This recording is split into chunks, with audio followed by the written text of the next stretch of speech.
Good morning student. मैं morning international school से रीता त्रिपाठी आप लोगों को कक्षा 5 में हिंदी विषय पढ़ाने वाली। बच्चों, हमारा इस समय रिवीजन चल रहा है क्योंकि एसए2 की एग्ज़ाम आने वाली है।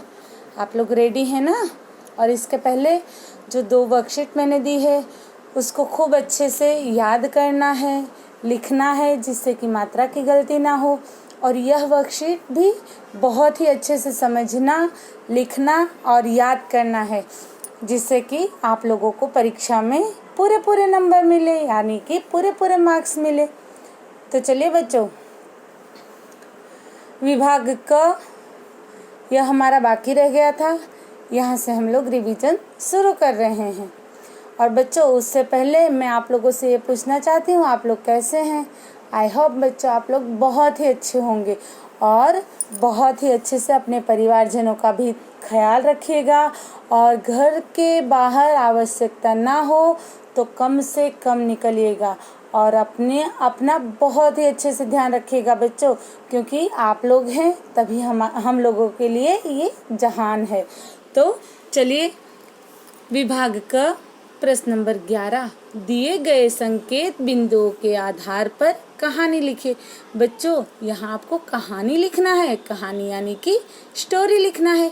कुछ छोटे छोटे शब्द दिए गए रहेंगे बच्चों, उसके आधार पर आप लोगों को मनगढ़ंत कहानियाँ बनानी है कि यह शब्द है तो ऐसे ऐसे और शब्द मिलाकर हम पूरा वाक्य बनाएंगे। पूरा वाक्य बनाने के बाद में हम पूरी कहानी बना सकते हैं। तो यहाँ कुछ शब्द दिए गए हैं बच्चों, जैसे कि आप लोगों को परीक्षा में भी ऐसे ऊपर जो शब्द दिए गए हैं कोष्टक में वैसे ही शब्द दिए गए रहेंगे, जैसे कि छड़ी, नौकर, एक, अमीर सेठ, छोटी, बुलाया, असली चोर, सही, काट, नौलखा, ढूंढा, 1 इंच, अपने पास, पकड़। इतने सारे शब्द दिए गए हैं बच्चों। तो सबसे पहले तो ये शब्द दिए गए हैं, इस पे हमें गौर करना है कि इससे कौन सी कहानी बन सकती है। तो हम लोग पहले एक वाक्य बनाएंगे। एक वाक्य बनाने के बाद में हम लोग पूरी कहानी बना देंगे। तो पैराग्राफ यहाँ बनाएंगे। तो सबसे पहले हम पहला वाक्य बनाएंगे। एक नगर में एक अमीर सेठ रहता था।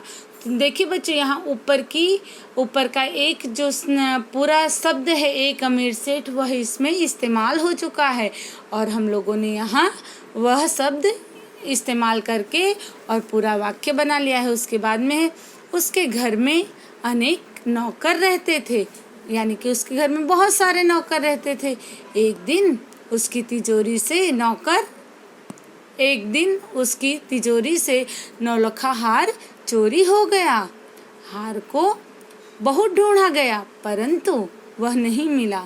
सेठ ने सभी नौकरों को एक साथ बुलाया, उसके सभी नौकर को एक छड़ी दी। कहा कि जो चोर होगा उसकी छड़ी 1 इंच बढ़ जाएगी। सभी नौकर अपने अपने घर चले गए, लेकिन एक नौकर जो कि असली चोर था वह परेशान हो उठा।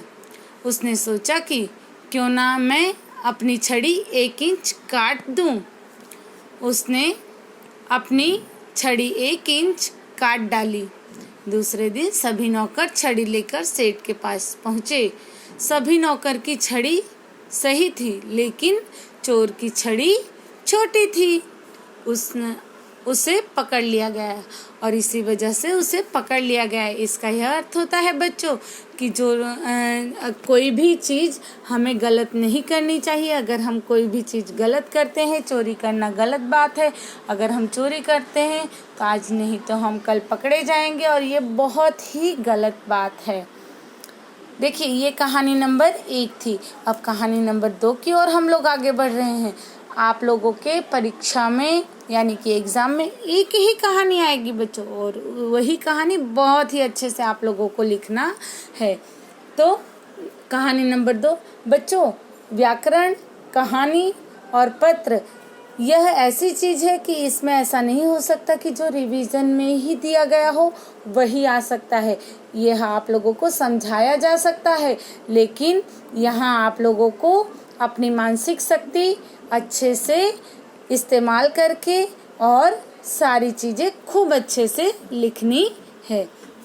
कहानी नंबर 2 के शब्द हैं बच्चों, चोंच, हंस, डंडा, कछुआ, मित्र, तीनों तालाब, उड़, पानी, सफल, डंडे, ऐसे कुछ शब्द दिए गए हैं। अब बच्चों इस शब्द के आधार पर आप लोगों को कहानी लिखना है। तो चलिए बच्चों कहानी लिखना शुरू करते हैं। ये कहानी तो कई बार आप लोगों ने सुनी होगी बच्चों। तो चलिए पैराग्राफ बनाते हैं और कहानी लिखना शुरू करते हैं। एक कछुआ था, 2 हंस थे, वह आपस में मित्र थे। वह छोटे से तालाब में रहते थे। गर्मी से तालाब का पानी कम हो गया। वे दूसरे बड़े तालाब में जाना चाहते थे और कछुआ उड़ नहीं सकता था। वह एक हंस डंडा ले आया। कछुए ने डंडा पकड़ लिया। दोनों हंस डंडे को चोंच से पकड़कर उड़ गए। तीनों बड़े तालाब में जाने में सफल हो गए। अब देखिए बच्चों यहाँ कुछ शब्द दिए गए हैं, उसके आधार पर हमने कहानी बना ली है। अब हम लोग प्रश्न नंबर 12 की ओर आगे बढ़ रहे हैं बच्चों। यह पत्र है, पत्र यानी कि लेटर, जिससे कि हम अपनी कुशलता दूसरों तक पहुंचा सकते हैं, दूसरों का समाचार ले सकते हैं। इस प्रकार से पत्र के माध्यम से बहुत ही चीज़ हम लोग जान सकते हैं, अपना आचार व्यवहार बता सकते हैं। और अगर हमारी भाषा शैली लिखावट में शुद्ध है और हमारी सोच अच्छी है तो हम बहुत ही अच्छे से पत्र लिख सकते हैं और स्पष्टता से अपने दिल की सारी बातें एक दूसरे के समक्ष रख सकते हैं। प्रश्न नंबर 12, पत्र लेखन कीजिए। यह बच्चों 5 नंबर का प्रश्न है। इसमें आप लोगों को 5 नंबर मिलेंगे। पत्र का प्रश्न है, दीदी की शादी में सहेली को आमंत्रण पत्र। दीदी की बहन की शादी है बच्चों, और बहन की शादी में अपने फ्रेंड को आमंत्रण पत्र यानी कि इनविटेशन कार्ड देना है, और वह भी अपने हाथों से लिख के। तो बच्चों सबसे पहले तो हम अपने बुक के पन्ने पर जिस तरफ इसमें लिखा है यानी कि आप लोगों की वर्कशीट में लिखा है उसी तरह से पूरा पत्र लिखना है कि आप लोगों की तरफ से लेफ्ट हैंड जिसको आप लोग बोलते हैं उस तरफ आप लोग पहले एड्रेस यानी कि पता लिखेंगे। यहाँ पे पता मैंने लिखा है, आप लोग अपने घर का भी पता लिख सकते हैं बच्चों, लेकिन मात्रा की गलती ना हो, और पता आप लोगों को हिंदी में लिखना है। तो बच्चों पता लिख रहे हैं, पहली लाइन में है, एक लाइन छोड़ेंगे, प्रश्न लिखने के बाद एक लाइन छोड़ेंगे, लिखेंगे 281 अल्प विराम विशाल नगर। फिर उसके बाद में बच्चों ये पूरी लाइन हम छोड़ देंगे और जहाँ से हमने 281 लिखा है ठीक उसी के नीचे से हम लोग शुरू करेंगे AK रोड, फिर से अल्प विराम, फिर उसके नीचे की लाइन में लिखेंगे सूरत। फिर बच्चों उसके बाद में हम फिर से एक लाइन लीव करेंगे यानी कि एक लाइन छोड़ देंगे, वहाँ पर हम लोग लिखेंगे प्रिय नेहा। देखिए बच्चों मैंने जैसे कि आप लोगों को संबोधन सिखाया था कि किसको कौन सा संबोधन करना है, तो यहाँ पर सहेली है यानी कि अगर लड़के हैं तो मित्र हैं, तो यहाँ पर हम लोग अपने फ्रेंड को प्रिय ही तो बोलेंगे, तो यहाँ पर भी हमने वैसे ही संबोधन किया है प्रिय नेहा अल्प विराम। फिर नीचे की लाइन में हम लोग लिखेंगे नमस्ते। उसके बाद में बच्चों एक लाइन छोड़कर हम लोग एक पैराग्राफ बनाएंगे। नमस्ते पूर्ण होते होते ही हमें उसकी एक लाइन छोड़ने के बाद तुरंत दूसरी लाइन में पैराग्राफ बनाना है और वहाँ पर हमें लिखना है मैं अपने परिवार के लोगों के साथ कुशल हूँ और आशा करती हूँ कि तुम भी अपने परिवार के साथ सब कुशल होंगी। और उसके बाद में बच्चों फिर से हम लोग एक लाइन छोड़ेंगे। एक लाइन छोड़ने के बाद में हम लोग फिर से पैराग्राफ बनाएंगे। पैराग्राफ हमें बनाना है जहाँ से हमने पहला पैराग्राफ बनाया था वहीं पर दूसरा पैराग्राफ बनाना है। तुम्हें यह जानकर बहुत खुशी होगी कि अगले महीने की 23 तारीख को मेरी दीदी की शादी है। मैं तुम्हें अभी से आमंत्रित कर रही हूँ। आशा करती हूँ कि तुम ज़रूर आओगी। देखो कोई बहाना नहीं चलेगा। अब बच्चों यहाँ पत्र पूर्ण हुआ। यहाँ पत्र पूर्ण होने के बाद में हम लोगों ने लेफ़्ट साइड एड्रेस लिखा है और राइट साइड हम लोग जो पत्र लिखने वाला होगा वह खुद के बारे में बताएगा, खुद का इंट्रोडक्शन करवाएगा, अपनी पहचान बताएगा कि तुम्हारी सहेली आकांक्षा, मतलब जिसका जो लिखने वाला है यहाँ उसका नाम आएगा। लिखने वाले का नाम बच्चों हमेशा नीचे आएगा पत्र पूर्ण होने के बाद। बच्चों इसमें 1 नंबर आप लोगों के संबोधन का है, 1 नंबर नीचे अपने नाम का है, 1 नंबर है एड्रेस का।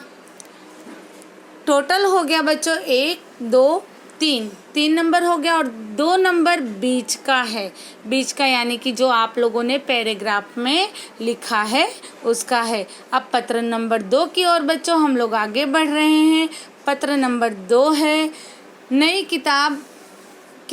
किताबें हेतु पिताजी से पैसे मंगवाने के लिए पत्र। अपने पिताजी से यानी कि अपने पापा से कोई पैसे मांग रहा है। किस लिए? नई किताबें मंगवाने के लिए।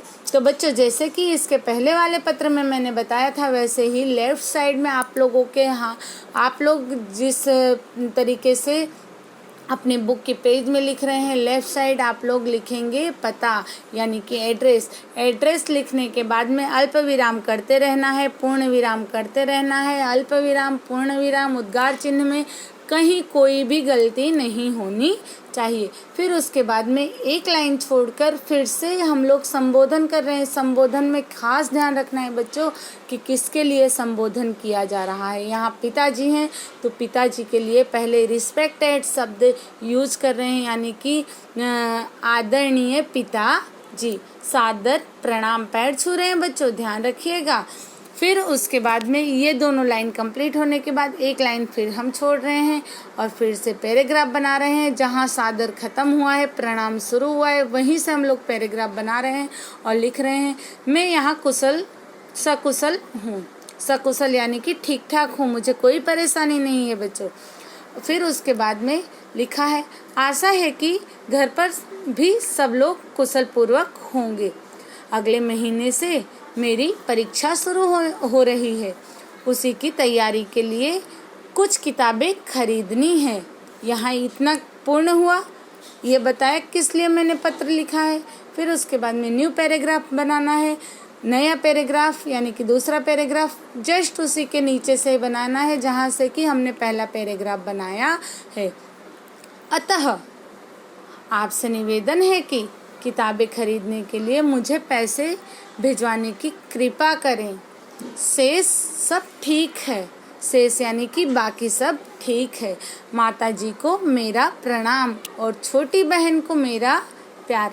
अब आप लोग भी बच्चों लेटर लिखेंगे तो आप लोग भी लेटर लिखते समय अपने घर में सबको और जिसको जैसे नमस्ते करना हो या जिसे जिस प्रकार से संबोधन करना है हो वह दूसरे या तीसरे पैराग्राफ में लिख सकते हैं। बस बच्चों यह पैराग्राफ कंप्लीट हुआ।